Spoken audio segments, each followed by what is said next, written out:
Okay, guys, so today we're joined by Tamara, who is working on a very interesting topic, and it's something we think that you're absolutely going to love hearing all about. So I'm actually going to let Tamara introduce herself. So tell us a little about who you are.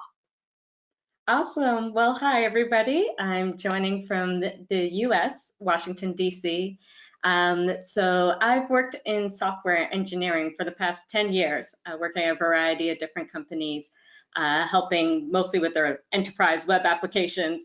And just for me, being very purpose-driven and wanting to find more of a meaning in my work, that's what led me to start thinking about challenges that I saw in my own personal experiences, the experiences of families and loved ones, and all of that brought me to the space of mental wellness and this ability to combat loneliness that we feel in our everyday lives. And that's heightened right now with all the lockdowns that we're all going through. But that brought me to creating Huemon, which is a wellness platform where users can record and, if they feel comfortable, share their answers to very self-reflective, thought-provoking questions. So it creates this kind of community around wellness and lets us speak and embrace our truth, which is very exciting for me. Awesome.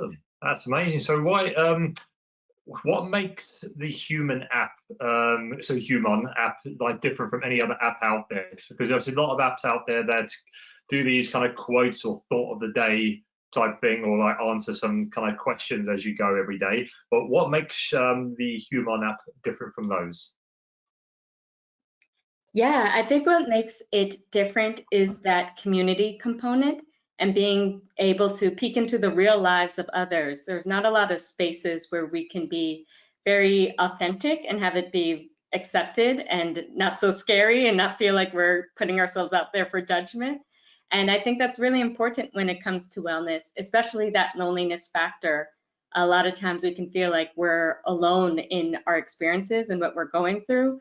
And a lot of times there's someone else who has been through it or is currently going through it, or can even put it into words and give you the vocabulary that you didn't even know to express what you're feeling at that time. And that can be a huge relief in not feeling, again, so isolated in your experiences.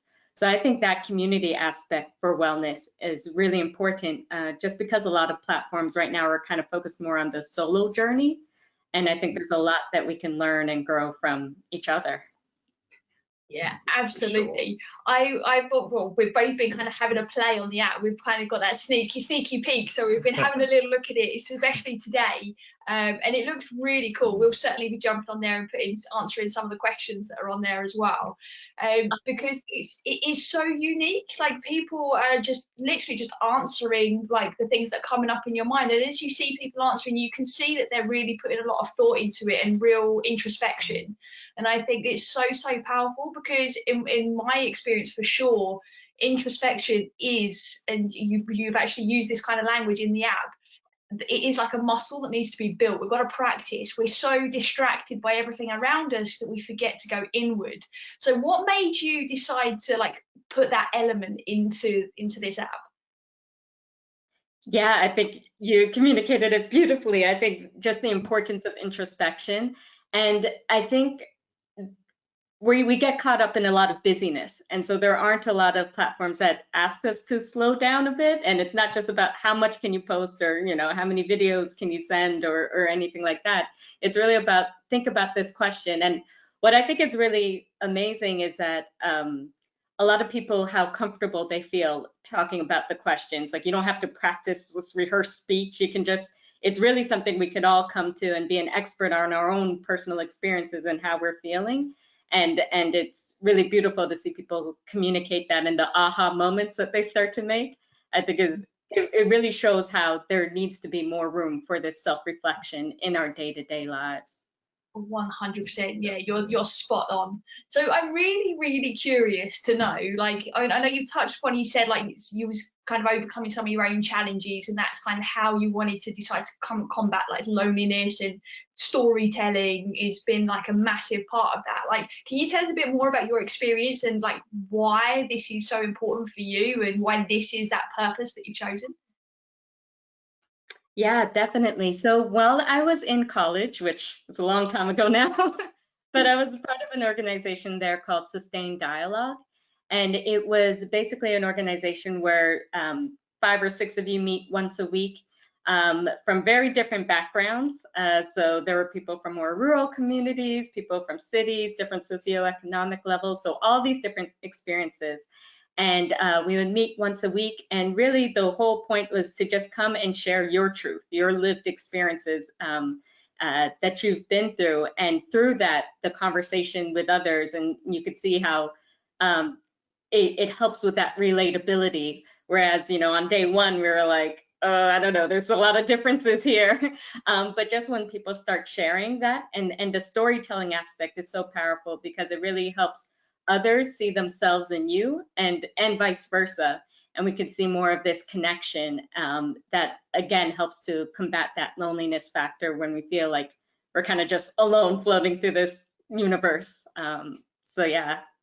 Definitely. One of the most common things people ask when they start coaching, because we tend to have like people in our community, obviously all ages, but mainly kind of under 35 kind of age, when I think there's a big gap between the kind of generation coming up and kind of our generation, where like there was just this gap where you didn't introspect, you didn't think about your emotions. Like we definitely wasn't necessarily taught about those things. So to express them is like, that was like brain science, right? It's just too much.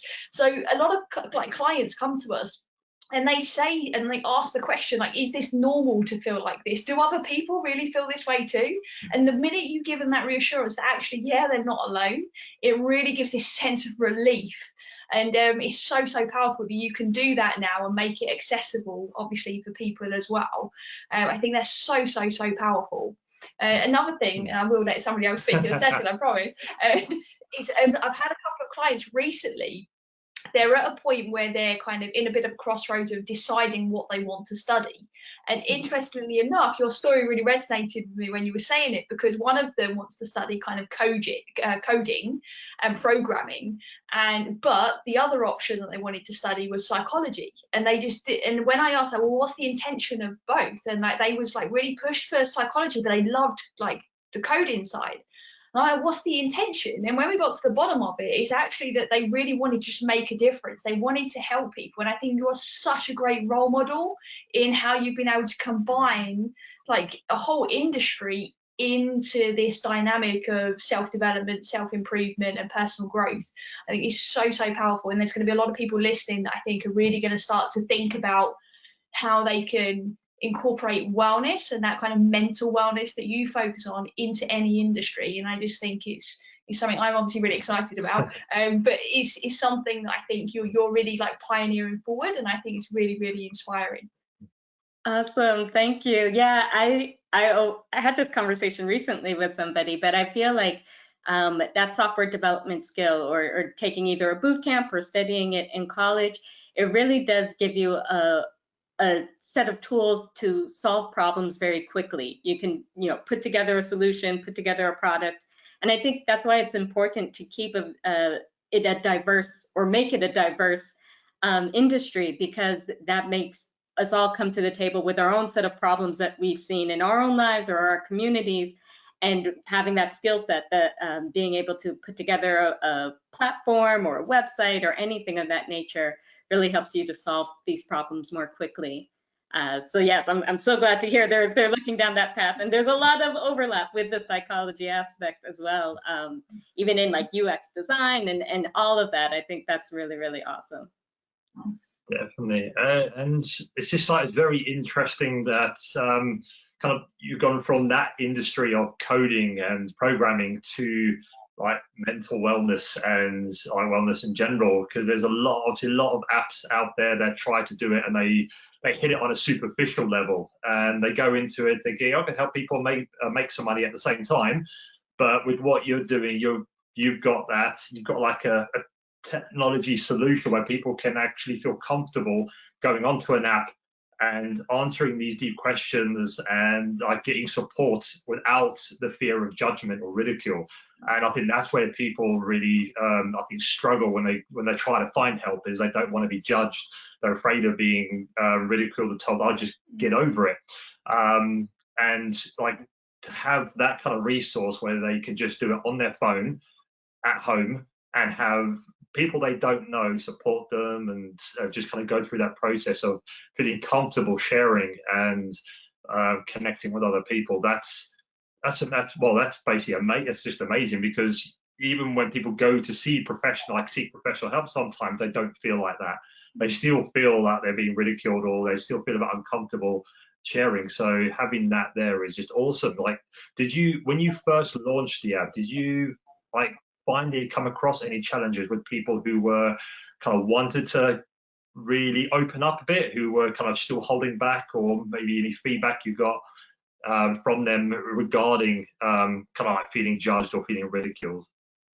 Yeah, no, that's a great point, and that's something that's been top of mind through the whole design and development phase of this platform. Myself being included in that, like, not feeling like there's good spaces where I could kind of open up and be vulnerable without that judgment portion of it. So that was very important to me. And honestly, it's still something that figuring out and getting better at every day. And so getting feedback from real users and stuff. And it's kind of funny. I think there's a few different buckets people fall into. Sometimes people share things that it's not necessarily that they didn't feel comfortable sharing it, but there was never a space for it to come up, and they kind of open up in that way, and they get very comfortable with that, and it's kind of exciting to see once they're on their third or fourth video how it's really just flowing. So I think that's really interesting. And then I think others have expressed kind of that almost speaking to the void is helpful for them. And sometimes, we already have those filters on when we're talking with close family or friends, and those who, really love and support us, but sometimes we're just afraid to kind of show that real side of us. So being able to kind of speak more, as I mentioned, to the void, and then seeing others kind of express some similar thoughts or put things in a different way that you wouldn't even have thought of, I think that's really helped in people feeling more comfortable sharing. Awesome. You mentioned obviously like combating loneliness is obviously a big part of the app, but how has this affected people's confidence? Because I think that's a massive part of what you do, isn't it? Yeah, I would say so. Being able to put something into words is very freeing. I know I've gone through times or periods where I am feeling something and it just throws me off, and I get more frustrated because then I can't communicate it and tell people why, like, I need you to leave me alone right now, or I just can't express it. So yeah, getting that language and exercising, being able to talk freely without worry of interruption. We're a very go, go, go pace, and so a lot of times in that kind of synchronous conversation, you could get interrupted, or again, those power dynamics in conversations, and feel like you're not comfortable sharing. So I think this giving a platform where you're like, you could talk freely, you can, retake videos if you need to, but it's really just your space to get it off your chest. I think that's very empowering. Yes, I would say so. Awesome. Listen, sorry, did you No, want go to ahead. with regards to like all the research you've done, because this app has been like a long time in the making. You didn't just wake up one day and say, okay, I'm going to create this app. What a great idea. You've done a lot of research into it. You've been tweaking things and really working on it. What's the most like surprising thing that you might have learned about people and just human nature within your research? That is a great question. That is a really great question. One of the biggest risks I felt going forward, I originally did some testing with just friends and family and sharing these videos, and just to test, like, would people feel comfortable even doing this format. And so that went well, and which is why I proceeded further with this app. So then the next thing I wanted to test is, can I look at a video from a complete stranger and feel some type of connection, or some type of, that warm fuzzy that, makes you want to feel like this is a friend or somebody that that you could see yourself in. And So in the back of my mind, I was hoping that would be the case. But really getting to see those videos from, complete strangers who have been through their own experiences and stuff, and who may have a totally different background than me and may look totally different than me, being able to look at it and really feel like, oh wow, this is somebody I care about in this moment, like as they're talking about maybe their childhood, or they're talking about aspirations they have. I think that was one of the most fun aha moments in this experience for me. Nice. It's like you're just bringing humanity back from where it got lost. Trying to. So Tamara, what is your vision for the app? Like, where do you see it going? Yeah, that is a great question. So I mean, we're really early right now. So we're doing some still initial testing, tweaking, learning and everything. But I really want this to be, and we touched on it a bit earlier, but this to be another option in the full spectrum of wellness outlets and therapeutic spaces for people.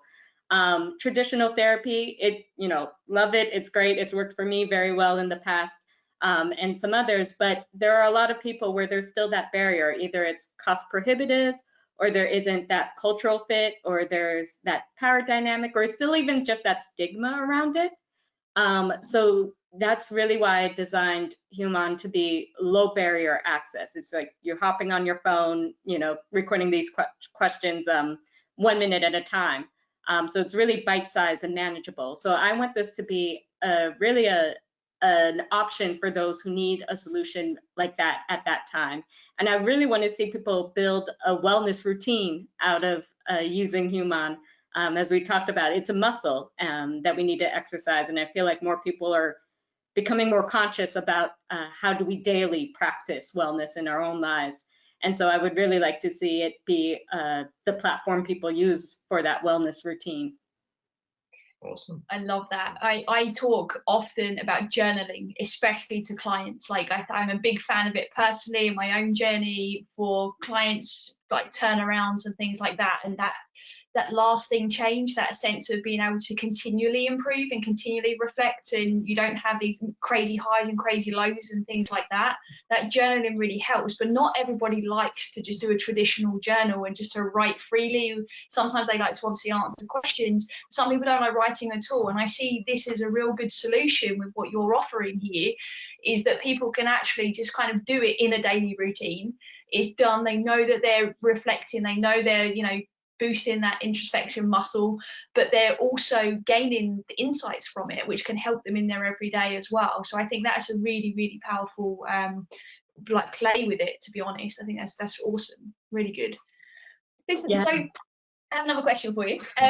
So with the your personal journey, you've obviously been through your own experiences, which has led you to this app. And one of the things I love is that you kind of just found your own solution.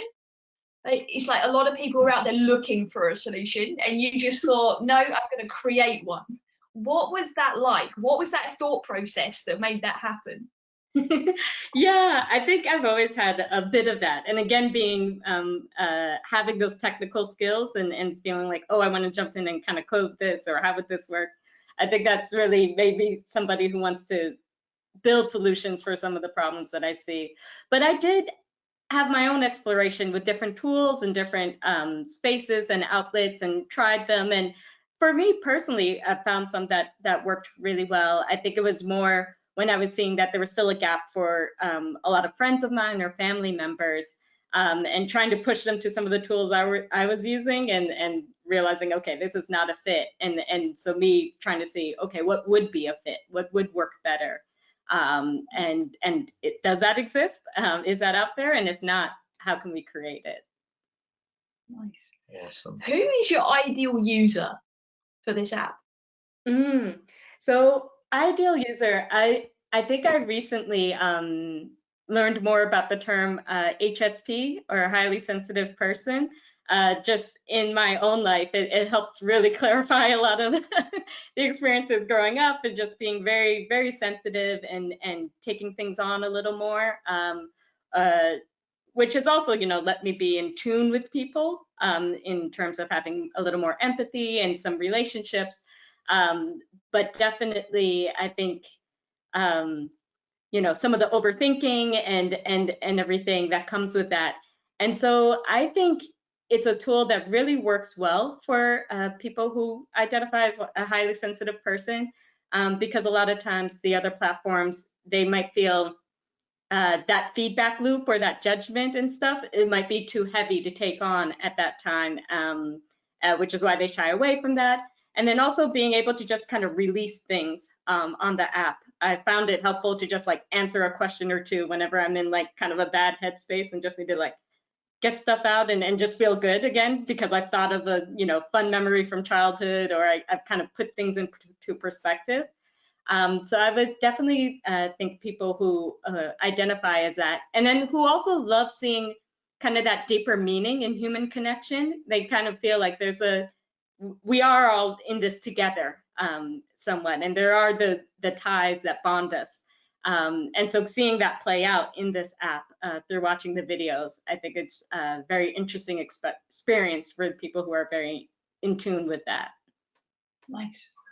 Awesome. So for anyone who is listening right now, that is kind of in that situation where they're feeling lonely, or they're feeling kind of they just don't know where to turn to or where to start to kind of take that first step forward, to obviously connecting with other people, to opening up and sharing, what one piece of kind of advice would you give that person to kind of take that first step? To take that first step. Yeah. Yeah. I would say I love journaling, that practice, as well as like an intro to this introspection. And I think, yeah, it serves a lot. So I think just taking that time to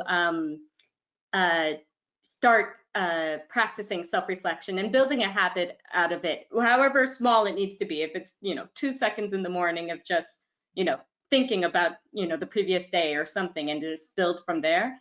And then also have a lot of patience and compassion in the process. I think I can be very type A and like, I need to outline my goals, and did I hit them, and no, and then I'm hard on myself, and like, that's not helpful. Like, just have a lot of compassion for yourself as you're going through this, and yes, however you can build it more into a habit, I think that'll be very effective. Great advice. There's going to be a lot of people listening that can really relate to what you said there about like almost being very like rigid with that like goal setting, and then kicking your own butt when something doesn't go, and you get 100% to do this and all this kind of stuff. And that gives you that kind of non-linear approach to it as well, which I think is really important, because sometimes, you know, I'm definitely guilty of this. We expect life to be linear in some way, shape, or form, right? So goals over here, so we go to it. But obviously, as we know as humans, it's not always like that, right? So that's really good that somebody can just pick it up when they need it, when they're in that headspace, whether that's in their routine or whether it is when they just need to get out of their own mind a little bit and have that release, like you said, so they can move forward. I think, again, that's a really great piece of advice that people are going to love. So let's ask you this. In the last like 5 years or so, what has been like the biggest like moment for you on your own wellness journey? It might be a belief, behavior, a habit. What's the one thing that's really like changed the game for you? I think falling into a regular yoga practice, which has been a little harder to keep up with now that with quarantine and stuff. But the 26 and 2 practice, where you're doing the same poses every time. And I think that's where I really took on the idea of having more compassion with yourself and patience. Like, don't try to go totally deep into the posture immediately and then get mad at yourself if you fall out and stuff. I've had some really great instructors who keep reminding you, like, take your time. Today's not going to look like yesterday. It's not going to look like tomorrow. You never know what you're bringing in attached to, and that might affect your practice and stuff. And I think just trying to apply that more in my day-to-day, and not being so frustrated when, you know, today isn't as good as yesterday, and knowing that, you know, tomorrow's going to be totally different, and just meet myself where I am in that moment. I think that's been very effective for me. It's a great lesson, because when you're and what I like really about that is that you're doing something with your body, yet it overspills into your everyday work day, even, or your personal day, whenever it is. It's like that compassion isn't just on the yoga mat, it's you meeting yourself where you are, no matter where you are. So it really transfers, doesn't it? Yeah, Nice. it's just about being kind to yourself and just enjoying the process, really. No matter what happens, be grateful for what's happening and enjoy it. And just know that, like I say, every day can be different. And you control what's going to happen going forward. Definitely. One of the videos that I enjoyed the most through the platform was somebody talking about advice they'd give to their younger self, and mentioning that advice would be to treat themselves like they would a friend. And I think I've often fallen into that, where friends, yeah, forgive and, totally like take your time or rest, or you need to, relax. Don't be so hard on yourself. But when I have to turn that talk around to myself, it's completely different. So how can I practice that a little more? Nice. Listen, Tamara, where can people get this app? Where can they download the app? Yes, so right now they can sign up for early access on our website. So it's humanize.me. I'm guessing it'll be in show notes or something like that. So yeah, if they go and sign up there, we'll be reaching out for early access. And then looking to make it more broadly available come October. So definitely encourage everyone to look out for that. But if you follow us on Instagram, we'll definitely be announcing all of that as it comes closer. Perfect. We'll put your Instagram, your website, everything underneath this, and on Instagram itself and whatnot. So people will definitely find you, and we'll definitely be encouraging our community to sign up to this and have a play with it and give you feedback and to tell us what they love about it and all those different things. Definitely. I'm so looking forward to it. And thank you all so much. It's been so awesome being able to plug into a wellness theory and learn so much from you all as well. So it's been great.